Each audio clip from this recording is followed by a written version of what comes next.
Hello everybody, this is Astocky here and welcome to what I promise this time will be a quick video of me playing Dwarf Fortress.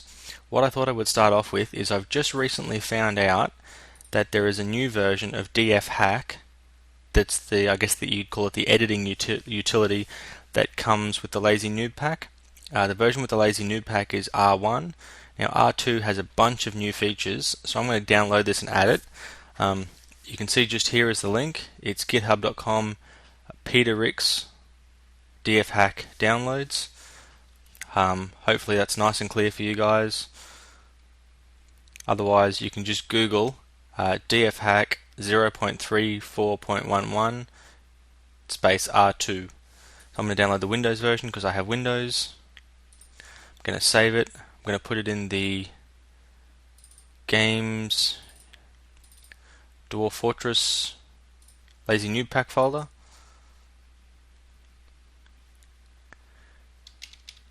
Come on, doing its thing. There we go. So I'm going to close my browser down now. So you can see here is the folder. Now basically everything that's in that folder you need to copy straight into this Dwarf Fortress folder. So just the Dwarf Fortress folder that's off the Lazy Noob Pack area, copy it there. It'll say, do you want to overwrite? Yes. I want to copy and replace all files. And now you are ready to run the pack. Basically nothing has changed. So I'm going to open up Dwarf Therapist like I normally do and run Dwarf Fortress. Have to bear with me for a few seconds while I just resize these windows and get them in the spots where I want them. I guess you'd call it a bit of an annoyance having to do this every time, but this is one of those programs that for some reason does not like to remember where I want it to be every time I start it. A little bit lower. There we go, perfect. So now I'm going to go continue playing. The Sound Sense plugin seems to have done absolutely nothing in the last video, so I'm not even bothering to run it this time. Okay, so the very first thing I'm going to show you, which is the main reason I have installed this, is Dwarf Therapist, and I've shown you what Dwarf Therapist can do and how it lays things out. Well, what the new version of DF Hack adds, like I said, it adds quite a few things, but the first thing that it adds is when you press U to bring up the unit screen, down the bottom now, you have Manage Labors. So if I press L, it brings up a window that is almost identical to what you see when you look at Dwarf Therapist.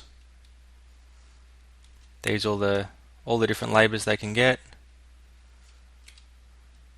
all the different military skills.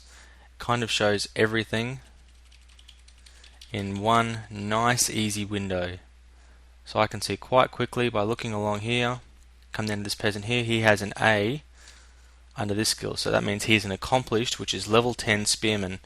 You've got all your different people, it shows their happiness, it shows their name, what their current profession is, and then it's just as simple as pressing enter or pressing shift enter to turn things on and off. So it's quite a powerful interface. It's not dissimilar to the way Dwarf Therapist is laid out, but it really adds, I think, a unique utility to Dwarf Fortress to kind of help you get over the fact that there's really, I guess, no easy way to do it from within the game at the moment. Now the next thing that this particular version doesn't have, but is coming out in the next version, is a search feature for this particular screen.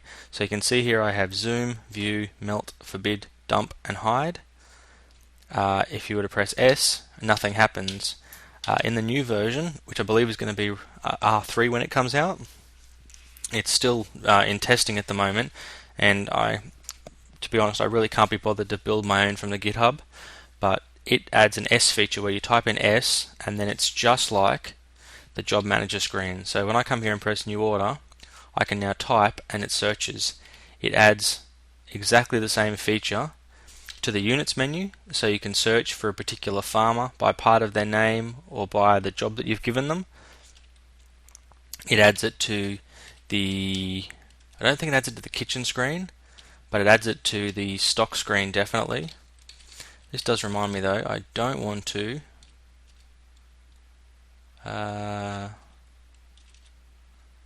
I don't want to cook with my ale or my rum or my milk or my syrup. Happy to cook with my cheese, happy to cook with the grey langar brain, monkey brain. That's a bit of an Indiana Jones thing, I think. But what I'm going to do now is the liaison from the outpost has already arrived, and I think I've finished doing everything with him. I'm going to press R now for broker needed at depot, and when I look over here, you can see that all my trade goods have arrived, so I'm pretty much ready to go. I'm going to resume the game now, check on my broker. He's heading to trade at the depot. While he's doing that, I'm going to come down here. Now when I zoom out and show the whole world, I had a bit of a look at my very first video I posted, which showed the way the different biomes were laid out. So the biome that I'm in now basically runs all the way across here and then kind of up to the side, which leaves this bottom area being a separate biome. So I've pretty much, I think, excluded the fact that there's no iron-like materials in this biome that I'm in. So what I thought I might do is I might designate some mining to be in some different areas just to see if I can maybe get a bit lucky and find something else.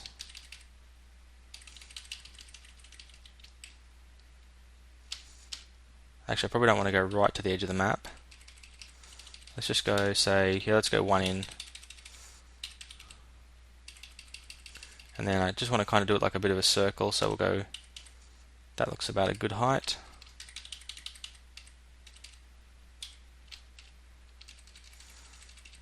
We don't really want to do it too wide, so we'll de-designate one of them, and then I'll D for mine, and then I'll just bring it back around and connect it back up. That's going to give me basically just a big loop, and then what I'm going to do is once I've done the big loop, I'm going to start filling bars in, probably 11 spaces apart, because veins, as you can see from the kind of galena veins and things that I've had here, veins kind of run and they spread. They're not like Minecraft ores where they only form really small pockets. They're quite large, and so therefore I figure if I do it 10 apart, which is like a mine here and then mine here, if there's a vein, it's likely to spread kind of across that. So I think there's a pretty good chance of me finding it. Now the next thing that I don't think I've shown yet, but I think it's probably going to be a good thing for me to show, is that when you create anything really, you have the option with this game of, if I press H for channel, now I'm on the D for designation screen. I believe this is the only place you can do it. I can now click and it will actually designate where I click, which I think is just awesome.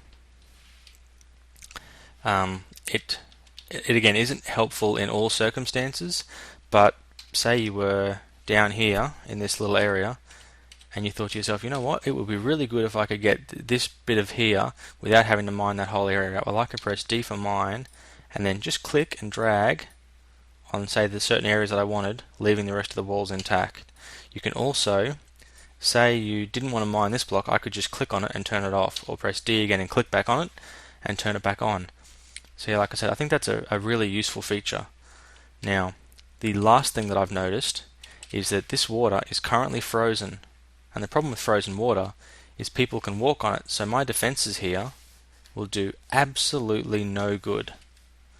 So what I'm going to do is begin by building a wall, and I'm basically going to run a wall the whole way along the edge of the water here, like so. And what I'm going to build it out of is I have currently got 68 lead bars, so I'm going to build it out of lead because that seems like something that I'm not going to really use for anything else. Now, I've shown you in the past that you can press enter to add one particular item, but if you press shift enter, it will automatically use all remaining pieces you have of that particular ore or whatever else it is to basically finish that job for you. So once again, we want to come over here, and I'm going to scroll down using the plus key to lead, shift enter, and then I'm going to build another wall. Now you want to have, like I have here, you want to have just a little tiny bit of overlap, and those walls will join up in like a nice kind of curve. If you don't have a little bit of overlap, dwarves can move on diagonals, and because dwarves can move on diagonals, so can all of the bad things in the game.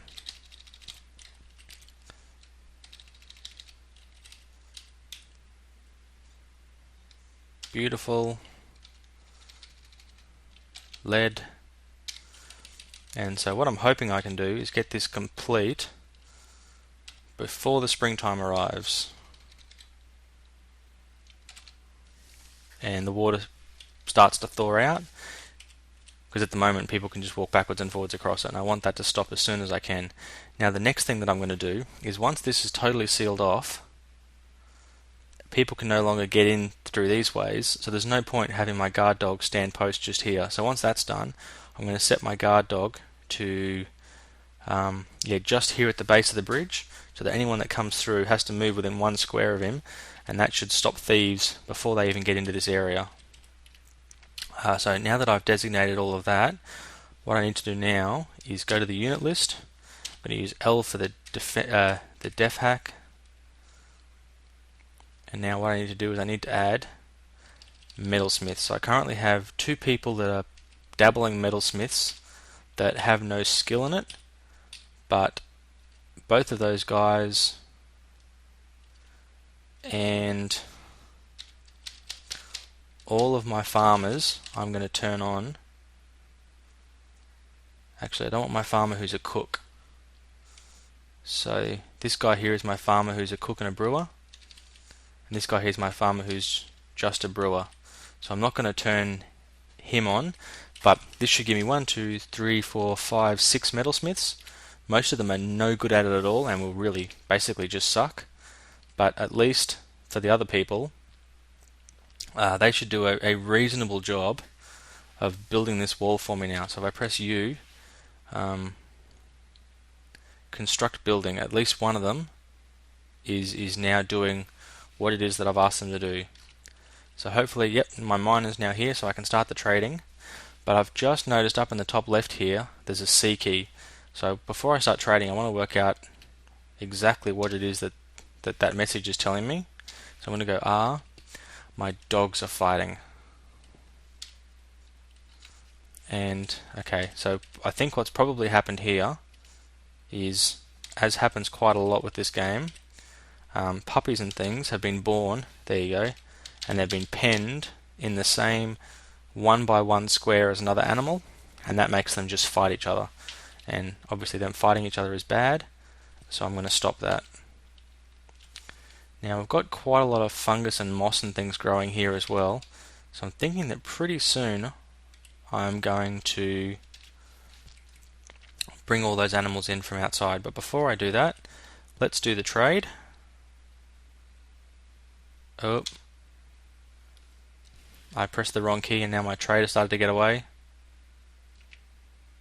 Ah, darn it, now he's giving himself something else to do. So the way to fix that is I've got to go to my broker and I've got to turn off his mining labour. So he should turn around and come back now. Darn it, I think he's going to dig a square first. He's going to store an item. Come on, just do it.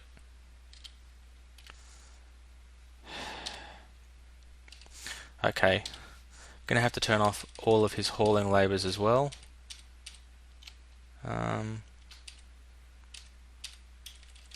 Where are his hauling labours? You know what? He has no hauling labours. Everything is disabled. So he shouldn't be storing any items in stockpiles. Bad guy. There you go. He's coming back now. And he's back. Okay. Now I'm going to go back to his skills. I'm going to turn back on his mining. And hopefully he won't be completely useless to me now. So here we are, T for trade. So now I'm going to go through and find all the things that I want and then work out how much of my stuff I have to sell to get them. So what I'm going to do is I'm going to start by working my way down. Now this here, if you go to view good, you can see that there is just nothing there. That means that is only a single bar, and a single bronze bar isn't enough to really create anything. If there had been like a stack of them, I could have bought them and then potentially done something good with them, but as it is, they're pretty much just useless. I don't need to buy any material unless there's some hematite or something that's actually going to be useful to me. Fortunately there's not. I'd be happy to buy any logs that they have, because I really want some logs, but I get the feeling they're not going to have any in this caravan. Elves will normally have a heap of logs, but I just don't get the feeling that there's going to be any here. Lots of toys. I don't care about toys or peacocks.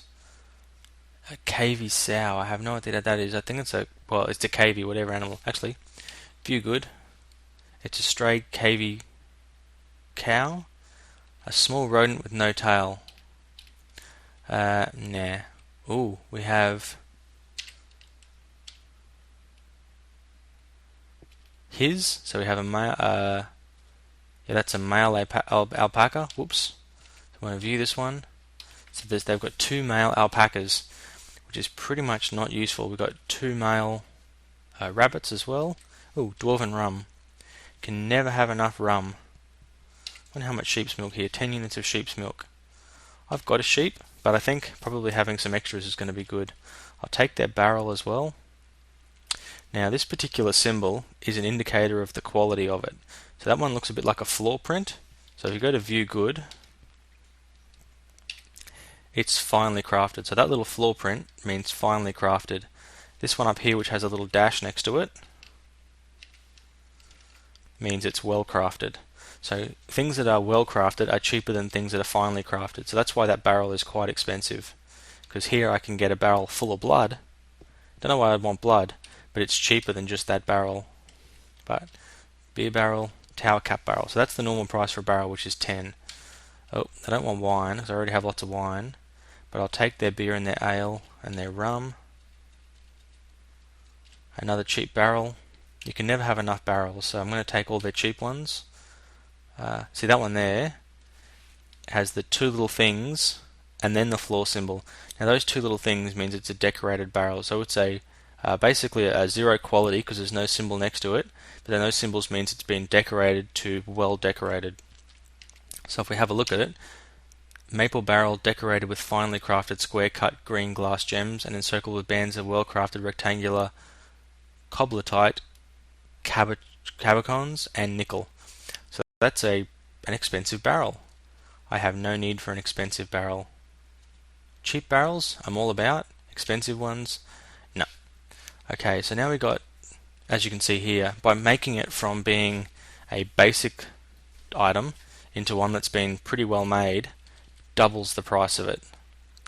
And in terms of utility, unless it's master crafted for a weapon, it doesn't really do anything except increase its value. So I'm gonna put that steel spear on the list. I don't know if I'm going to want it though. I'm going to get this bronze battle axe.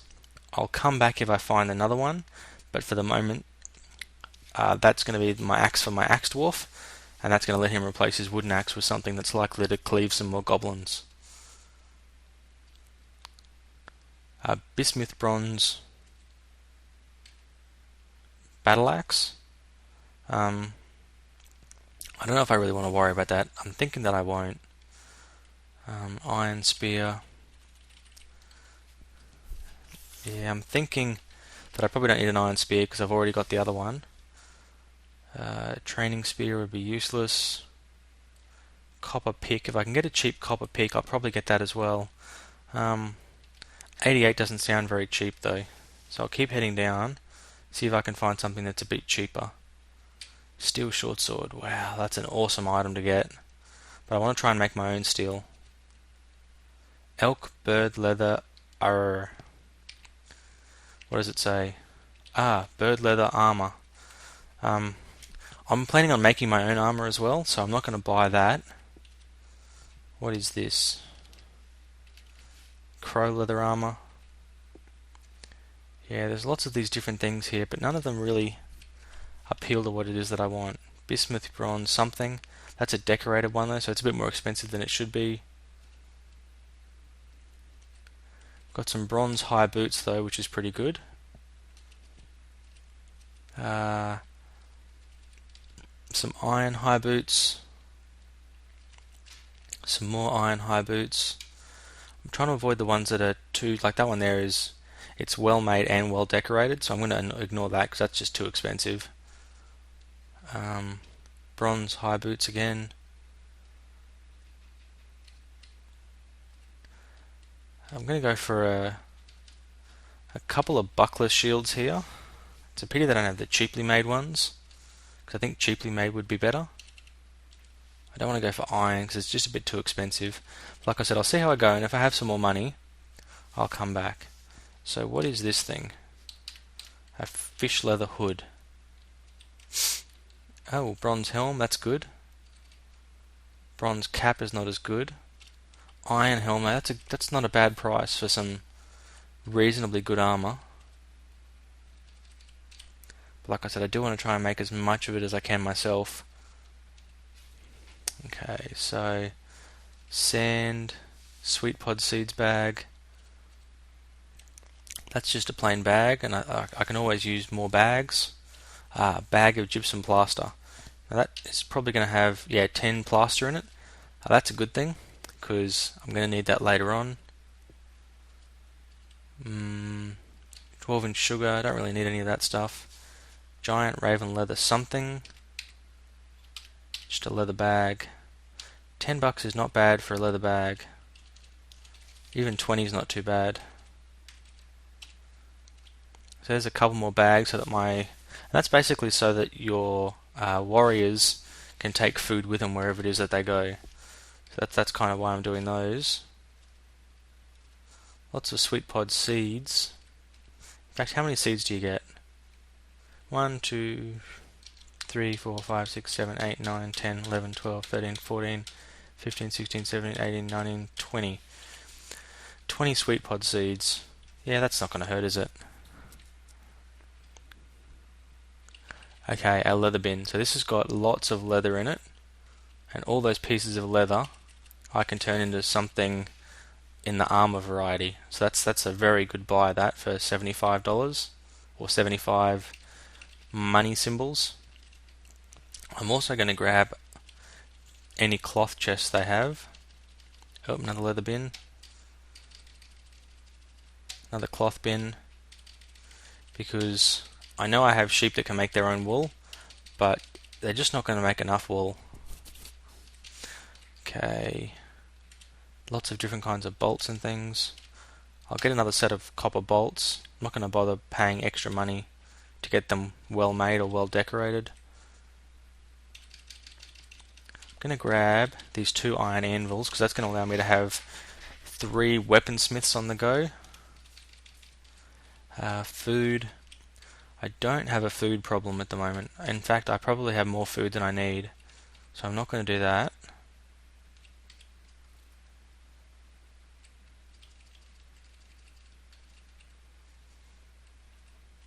Just going to check what this actually is. Lots of different threads. So I'm going to grab some cave spider silk threads.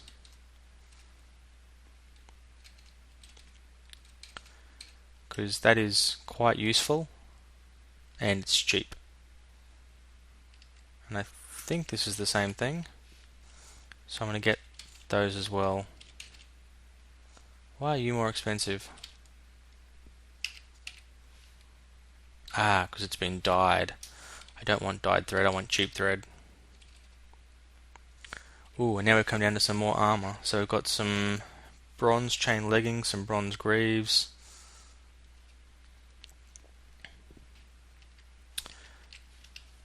More backpacks. Probably can't hurt to get another backpack. Wow, a really well decorated quiver. How about you sell me a cheap one? Aha, cheap one. I'll grab 3 cheap quivers. 4 cheap quivers. Serrated discs, some more traps, some cheese. I don't want to buy cheese. Wouldn't mind buying some milk, but not cheese. Grab a couple of cheap splints just in case someone hurts themselves. And I'll do the same with crutches as well.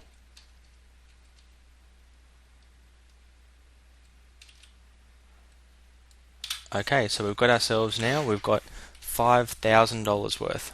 Wow. So let's start by selling all of our gems.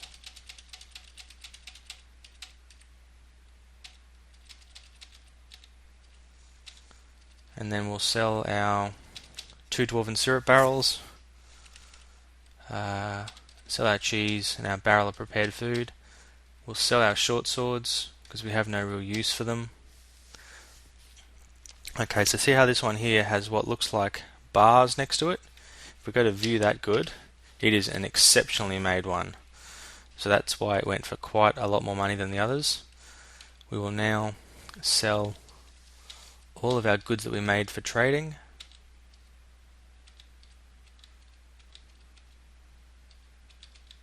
Okay, now this one here, which has the little money symbol next to it, is a masterfully created craft, which is why it's very expensive. So you can see the combination of different symbols is really affecting the price of these different things. Now, here I have some prepared food pots. I'm thinking, let's whack one of them on there.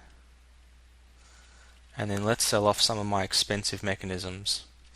That's worth 360. Those are worth 450. That's giving him nearly a 50% profit, which I think is probably more than he deserves. So let's T for trade and see how we go with that. Wonderful. He seems ecstatic with the trading. That's going to get me a good reputation, and it's a good reputation that's really going to help. So I'm now going to say trader no longer requested at the depot, and I'm going to let the game run for a few seconds. Going to quickly check the labors. This is part of the reason why I like this. It's just a real quick, easy way of turning things on and off without having to switch from this to Dwarf Therapist and back. It gets it, as with everything, it gets a bit unwieldy when you start to have lots of different people. Okay, carpenter's trying to make beds. Wooden bolts, rock thrones.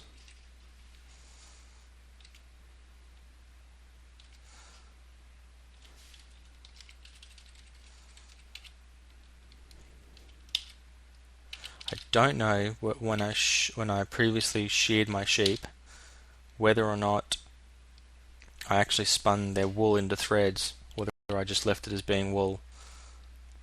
And I also don't know if I can milk them or not. So hopefully someone can take care of all of that. Let's check my stocks now. Sorry, I've got 297 drink and I've got 190 prepared meals by the looks of things. 155 prepared meals. Now something else that I probably haven't shown you is if I press tab here, it takes in for being like a culminated group of telling you what things are, to it breaks them down into exactly what they are. So I have 50 turkey hen egg biscuits, lots of tallow biscuits, lots of other kinds of biscuits. Now you can see that these ones here are well prepared because they've got the little star. These ones here are, sorry, that's well minced and well minced. This one here is well minced and superiorly minced, so that's superior quality. This one here should be excellent quality, fine quality, sorry. And then these ones here should be even higher than that. Yeah, that's superior quality. And then the floor again was well made. So you have those different kinds of qualities which all affect the value of the food and make food quite often a really good commodity that you can sell. Got lots of powder now, lots of drinks, and you can see here as well anything that is in, I'm pretty sure anything that's in red is theirs, anything that's in the amber color is mine. So that might be why it's showing a little bit higher than it should be at the moment. Go to weapons. You can see I've got a bunch of different things. I don't know what the forbid thing is. I'm going to turn off forbidding. You know what that was? I think that was probably their weapons that their troops are carrying. Yeah, whatever. It's not like I'm just going to steal them. What I am going to do though is come down to here, and I'm going to dig out another area just there to start building some more craft stuff. And I'm also going to build a workshop and a E for leatherworks. And then I'm going to place a leatherworks there. I'm going to build it out of obsidian because it's nice and close. And then hopefully quite soon I can start making some armor for my little guys. So you can see here they're just powering through. There's my legendary guy, once again powering through. They're just going to work that out. Just going to let them keep going for a little bit longer while I have a look at my wall. So you can see just here they're building that wall up out of the lead bars. So everything is coming along, not necessarily really well, but everything is coming along quite nicely. The merchants are going to be leaving soon, so they can go and they can take their stuff with them. Struck some galena, struck some other materials. Okay, so he's going to be cutting shell opals. The question is, someone's in combat again. So you can see up here, the current date is the 11th of Moonstone. That report was on the 4th of Moonstone. So that was a week ago when the last fight happened. So that's probably not even worth worrying about. Okay, so he's now cancelled that job, which is good because it means now he's going to head up and he's going to start making beds. So I'm also going to check my units just to see if I have anybody else who has the rock crafting.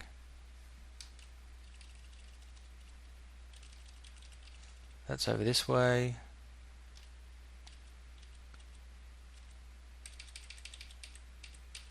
Stonecrafter. Okay, so I've got only one person who's a stonecrafter, and he happens to be my good mason, who I think is right now making armor stands, and that's it. Okay, that's not a bad thing. I will though queue up for him. Queue up a new order. We want rock crafts, and let's make 10 rock crafts, and then queue up a new order and say we want rock doors, and queue up 10 more doors, because this area just here has quite a lot of beds in it, but no doors. So it's obviously not ideal to have no doors, and it's obviously not ideal to even have it not full at the moment like it is. So back up, you can see the wall is building itself quite nicely.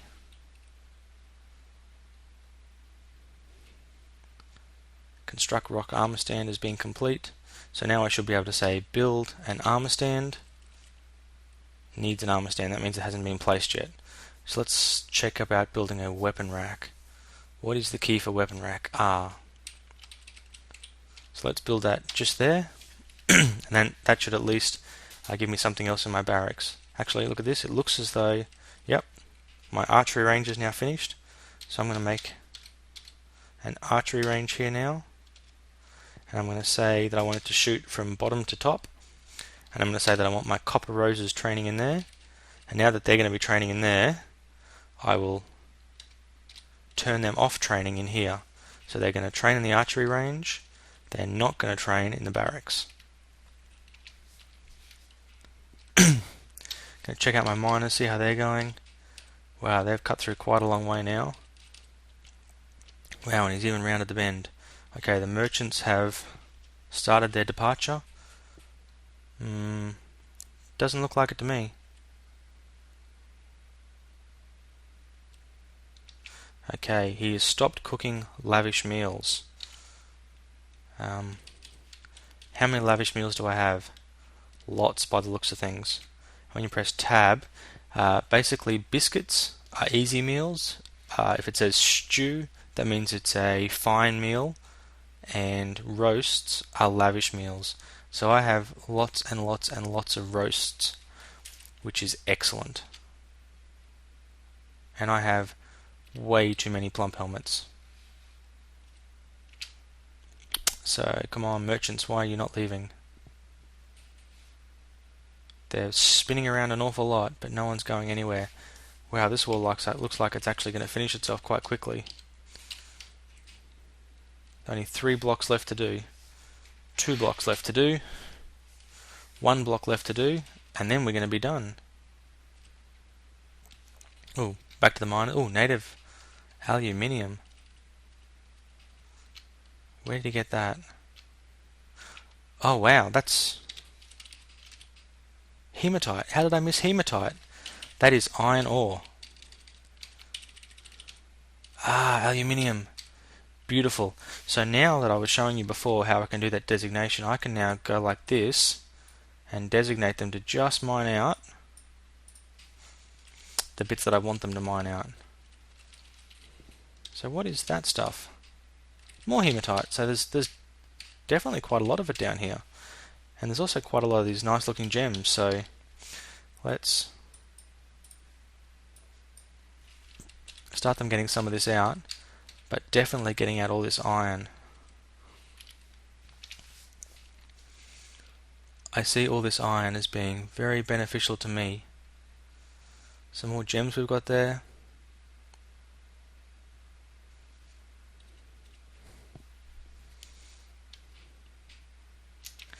Who is that dude, and why is he following them around? Ah, he's the outpost liaison. Okay, he is trying to talk to my broker, but my broker keeps mining, and so he can't catch up with him to talk to him. So I'm going to turn him off mining for just a minute, and then hopefully the liaison will be able to catch him.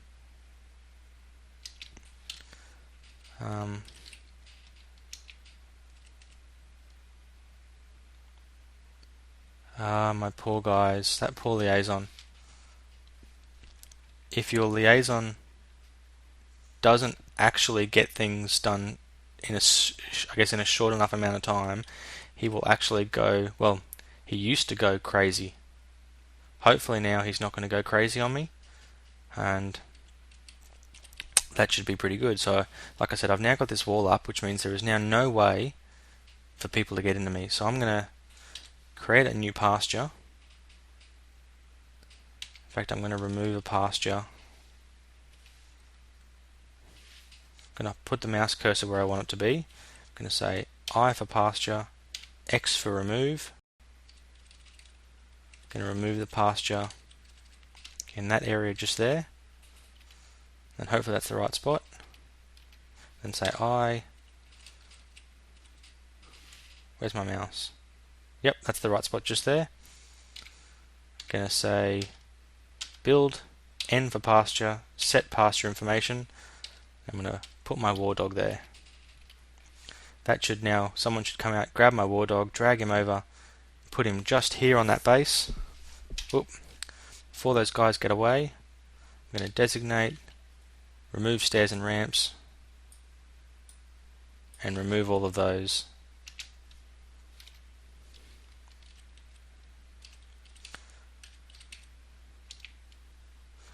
Okay, we're going to designate, chop down trees. Going to chop down a bunch more trees, because I've run out of wood again. Aha, he's finally caught up with him. I totally thought I had done this. Ah, no, he's just telling me what I have already said I wanted done. Okay, that's fine. So you can see the hunting dog is now in position. The rest of my guys are all doing alright. I'm going to bring in my animals now. I think enough of that floor looks like it's under control. to hopefully keep my grazing animals alright. And I want to pasture basically everything here. 2 donkeys, a little lamb, a donkey and a yak, a ram and a ewe. Yep, perfect. So that should bring all my grazing animals and bring them inside now. And then I can get rid of this whole big pasture up the top. And they'll get them out of the snowstorm. Although my hunting dog is just going to be brave. He's just going to go, look at me, I'm brave.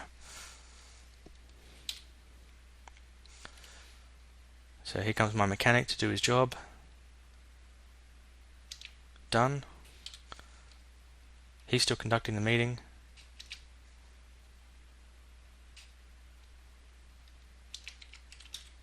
How are we going with those?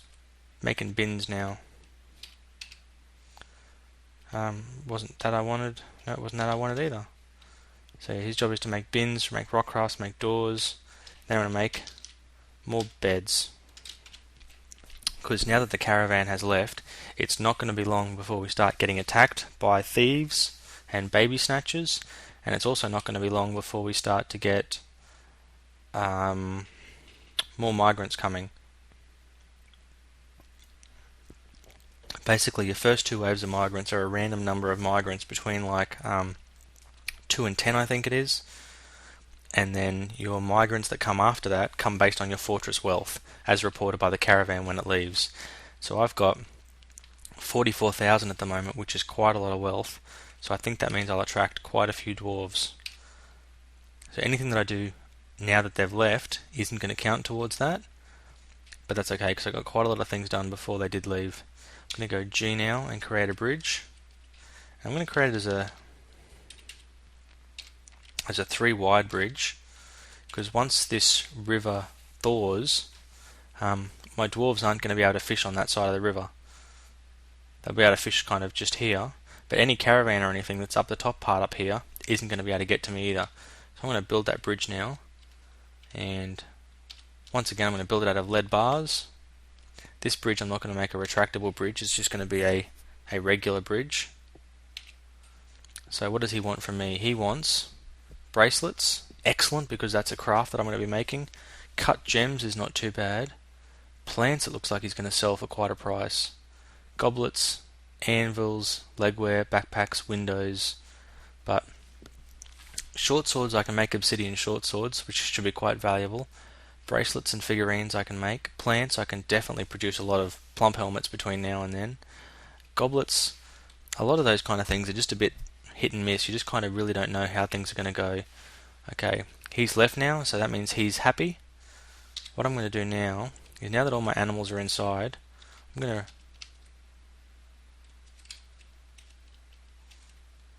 remove a bunch of different zones.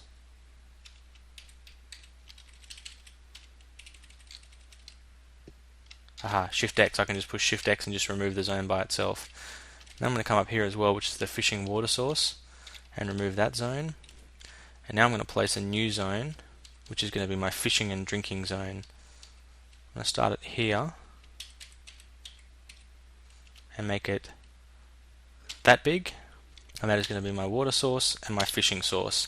They're both showing up as zeros right now because the water's frozen, and it's pretty difficult unless you're an Eskimo to be able to work with frozen areas like that. But I think now I'm going to call an end to this video. I think I've done as much of the things that I wanted to do. Well, look at it, there he goes. He's going to start building that bridge. So again, yeah, thank you very much for watching. I hope you've been enjoying this series. Stay tuned for tomorrow night, where if I've got time after I record my Portal 2 episode, I'm going to play more of this, because I'm ever so slightly addicted to this game at the moment. So again, thank you very much for watching. Hope you're really enjoying this. Astocky out.